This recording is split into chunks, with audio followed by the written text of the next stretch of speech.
"Where's your wife?" That's how my brother opened the call. I glanced at the wall clock.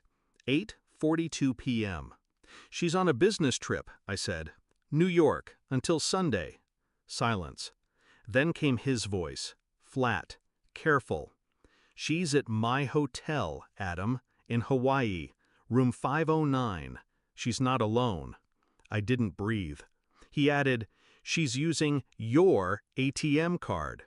It took me a full minute to speak. I wasn't shocked, not really, just quiet. "Keep an eye on them," I said, "and don't let her know you called." We met at a summer barbecue 11 years ago. She wore red, laughed too loud, kissed me before we exchanged names. I thought I found fire. We got married 6 months later. She liked fast things, cars, decisions, people. She said I was her anchor.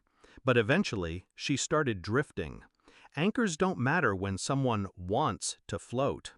The signs came slow. Business trips got longer. She started hiding her phone under her pillow. Bank statements stopped making sense. Once I smelled cologne on her coat, a scent I didn't wear. I didn't say anything. I watched. I listened. And now I knew. My brother, Daniel, runs a resort on the Big Island. We haven't been close in years, but blood's blood.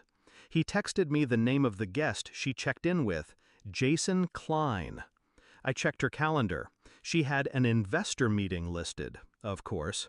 I didn't rage. I didn't cry. I opened my laptop. First, I froze the joint accounts.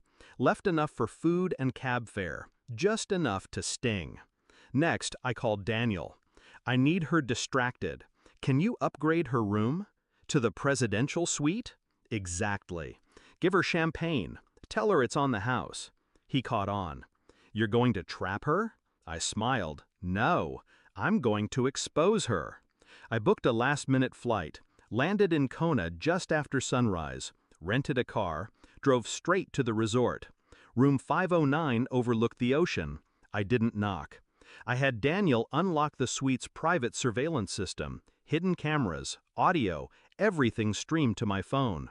She was wearing a silk robe I bought her for our anniversary.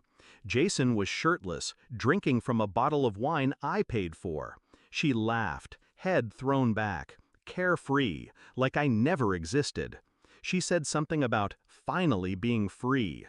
I watched from the hotel's bar, quiet, cold.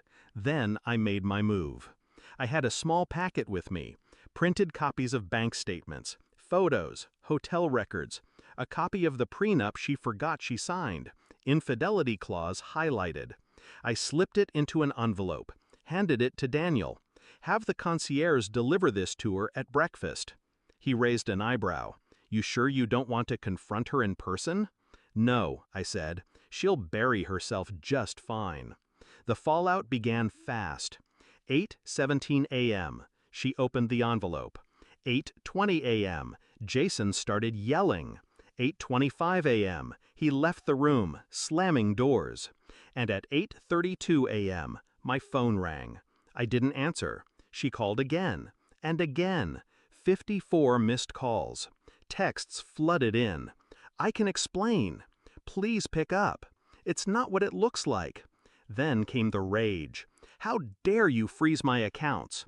I'm stranded. This is abuse." She should have read the fine print. I walked into the hotel lobby at noon, calm, composed. She was there, disheveled, pale, alone. She ran to me. "Adam." I held up a hand. No words, just a look. She stopped, just like that. I walked past her, sat at the outdoor cafe. She followed. "I made a mistake," she whispered. "He meant nothing." I nodded slowly. "You know what's funny?" I said. "You were always worried I'd leave you for someone else. But I stayed, even when you didn't." Tears welled. Real or not, didn't matter anymore. "You ruined everything," she whispered. "No," I said. "I ended it. There's a difference." I stood. "Checkout is at 11 tomorrow. Try not to steal the towels." Back home, I filed the divorce. With the prenup violation, she gets nothing. No house, no spousal support, just her own mess. The lawyer said, "She'll fight this." I smiled. Let her. I already won. Now I sleep soundly, alone but at peace. The air feels lighter. I didn't yell, I didn't beg, I just let the truth do the talking. She chose a beach fling over a life we built. She tried to lie, to take, to run. But I had one thing she didn't: control. She hasn't called since the court ruling. Last I heard, Jason blocked her too. Figures. You play with fire, you end up alone on a beach with nothing but regrets, and a canceled card. As for me, I built back quietly, smarter, stronger. She had the sun, but I had the storm, and I brought it with silence.